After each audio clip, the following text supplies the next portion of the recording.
Welcome back to our second day of filming in the My Name is Climate Film Festival.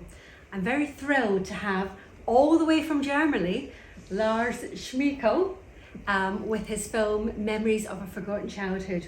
We've just watched it and it's absolutely riveting film, so well depicted. Can you tell me how the idea for it came about, please? So thanks for the invitation at the beginning, and I'm very happy to be here in Birmingham. The idea of making this film was, I was searching for topics.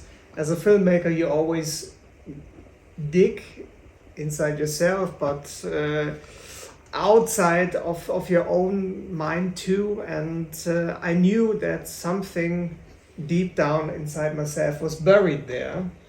And it was the story of growing up with parents who were addicted to alcohol and to gambling, and that's where the idea of making this movie came from my own biography. And I wanted to tell the story of a boy growing up in a situation like that. And the story, the film we just watched, it's fictionalized and dramatized, I would say, but its roots are my own. It's a really heart-rending story, and I think what comes across particularly is the fact that it's obviously a universal story because, you know, it's about your life in part. It's set in Germany, it's depicted in German, it's all acted in German, and yet it's very much true to many families within Britain as well, and I'm sure in America and in the rest of the world. So it really is a universal story and very beautifully done. How did you choose to have those particular characters? Because obviously it's dramatized, so what were you looking for in those characters? So in general, addiction is, like, just as you said, like a worldwide topic. Every culture has it, every country, every decade knows it. So, and I think it's a global theme, addiction. And I'm really happy to travel along with this movie to other countries. And it's the first screening here in Great Britain, and I'm very happy that we just saw it. And about the characters I portrayed in my movie, it was my, I would say, highest challenge in the character of the parents, that they are not stereotypes. That image of a drunken mom or a dad, we all know these stereotypes. But for myself, I wanted to show a three-dimensional person with hope, with wishes, with perspective, and with dreams on their own, and they are more than just the addiction. And that was for me the greatest challenge, I would say, for myself. And not to only tell a story that is negative. I wanted to tell a story that can give hope, can spark up hope. And I tried to achieve that. I think you did very well, because you feel even though there's all these problems going through the family, there's still love there, and I think that comes through very clearly. What sort of reception has the film had in Germany? Have you shown it much there?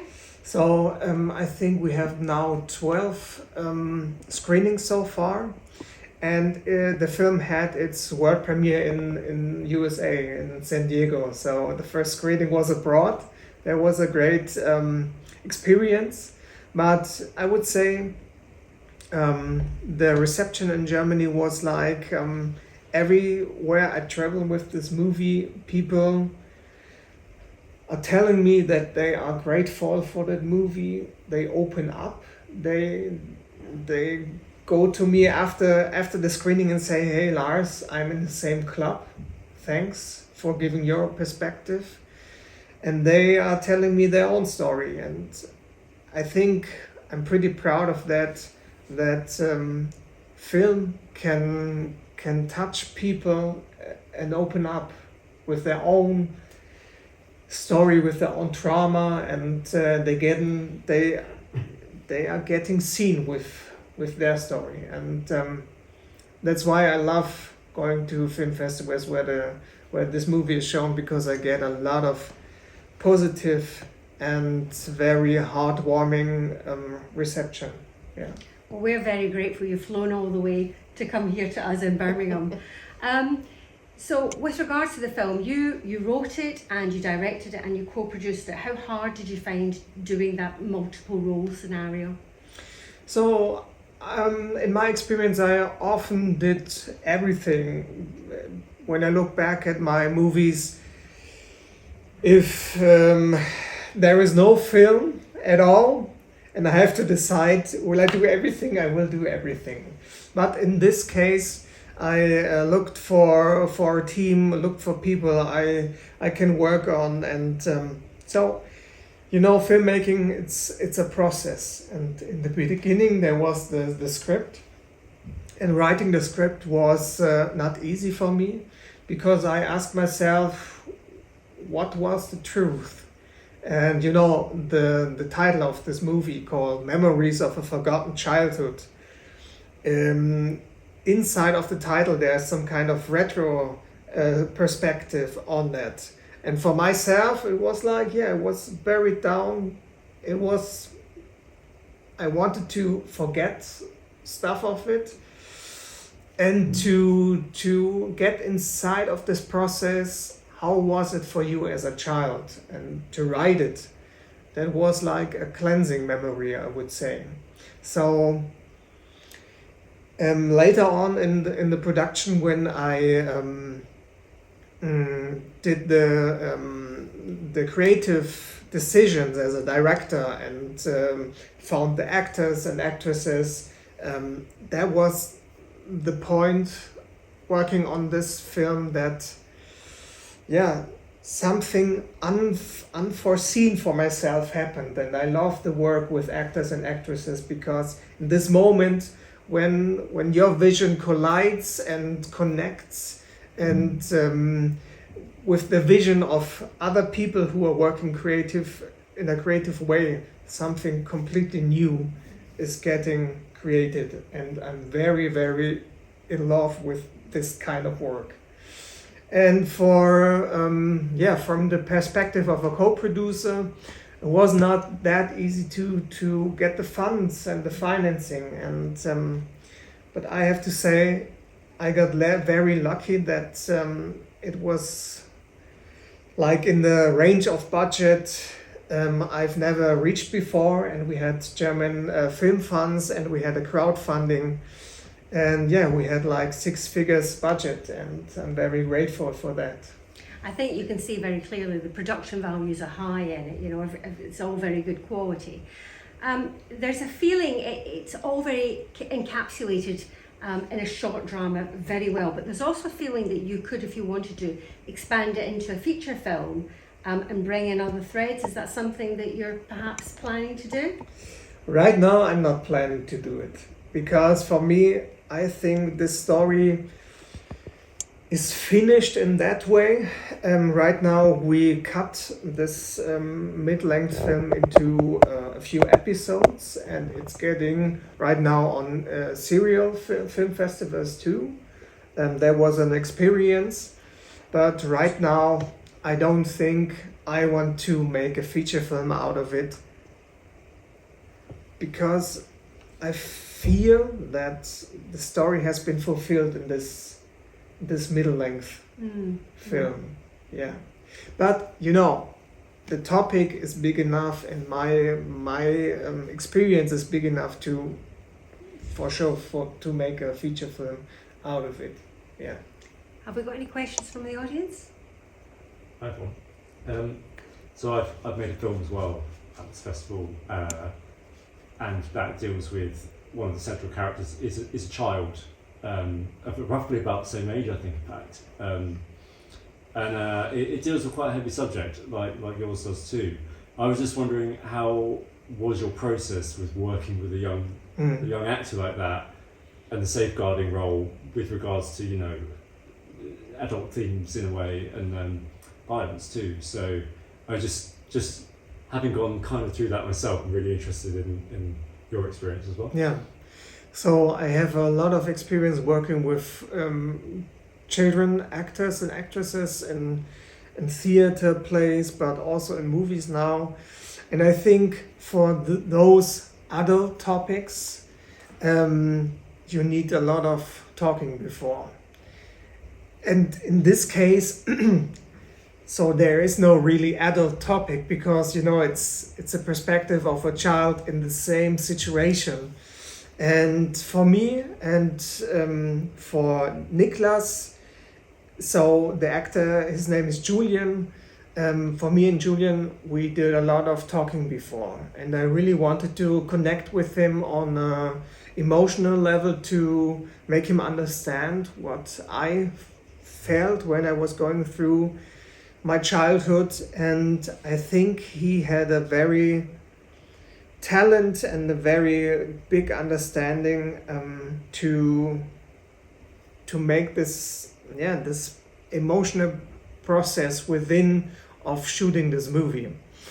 And we did some casting before, and I was doing rehearsing with I would say, I don't know, 50 child actors and actresses. And I was looking also for a girl. I didn't want to say it's a boy, it has to be a boy. There was also like in the decision in the young actors and actresses we saw, I wanted to also give a girl a chance to be the protagonist of this movie. But in the end, I decided that Julian is the right pick, and I have to say that I saw myself in him. And so on set in Germany, there are very strict rules and laws how long and for what period of time you can work with children on a film set. And everything, when we were doing the shooting of the film, everything had to be organized around that. So that is not an easy thing to do, but an important thing to do, because you know you are a safeguard for the children on your set. And I also wanted to, so I have a past in the theater. I did a lot of theater when I was younger, and I really enjoyed rehearsing. And they are like filmmakers who say, no, don't rehearse anything. It has to be the first shot and you have to put it on in camera. But I think I really love the progress of experiencing and searching for stuff. And that's why I also did some rehearsing with the mother and the child. And they had to really connect before we started shooting this movie. I wanted to have a kind of intimacy between them as mother and child, and not like in front of the first take, hello, I'm your mother, haha, hee hee. So I wanted to give them space to grow and to develop a relationship. So working with children is not easy, as you experienced yourself, I guess. Yeah. And it's another way of working on a film set, I would say. Yeah. So how have you found the whole process of putting the film into film festivals, and in particular with our film festival? Have you enjoyed pushing it forward and receiving that response? So as a filmmaker, sometimes, and especially in the writing process, you feel alone, yeah, with your story, with your vision. You are in the cozy room and you write the lines and you rewrite everything, and you are you're having doubts that does it make any sense or not, and going to film festivals in the end, and people watching this movie and saying to me, I enjoyed it, or I have questions for you, I didn't understand that thing or this thing. That is really, really, really for me like the payoff, I would say. The payoff of all those hard work and of those doubts, when I finally meet people and they can watch my film. And I really, really enjoy this moment. and moments in general when I can touch people with my story or my stories in general, and they are laughing or they are crying or something in between, or I don't know, there's completely silence. And I think the medium film really can touch us as human beings and can shake us, shake our foundations, and maybe like put a thought inside of our heads, and they can grow and something can change and can happen afterwards. And that's why I love going to film festivals and meet people and get this payoff for the creative work. I think that's the thing, isn't it? If you are a creative, if you are a filmmaker in particular, you make something to put it out there to get that reaction. So you want to be somewhere where you're going to see that reaction, you know, when you can have it pushed back onto you. So I think that's really nice to be able to do that. You're here tomorrow for our panel discussion. Obviously, My Name is Climate is focusing on a lot of very, very important issues. We're talking about animal rights and human rights and social issues, and obviously, you know, your film is very much a social issue film. So I'm very glad that you'll be joining us in the panel tomorrow, and I look forward to that. Any other questions from the audience? Well, I was just saying, where does Lars see the distribution of his film going into the European market or the American market? So the distribution of this film, I think we had some screening in the US. We also had some screenings in Europe. It is right now as a serial cut in 4 episodes. It is right now on the South America streaming platform with subtitles. That is right now something that people in South America can watch. And I don't know, I think I see myself as a European filmmaker, and I would like to make some strong collaboration for next projects and for next things I want to discover. And I also always dreamed about a film with multi-language in it, so different languages, different cultures, different stories collide in each other, and so I would love to make European movies. Yeah. Well, your English is much better than my German, so we won't go there. I gather, though, that your film was very green, so it was sustainably made? Mm-hmm. Yeah, so my film was one of the very first film productions in Germany, which got awarded with the new Green Motion label. So when we shot the movie 2022, it was really like one of the first movies at all. I think the second or third movie in whole general of Germany, and in this area the first one where we shot this movie.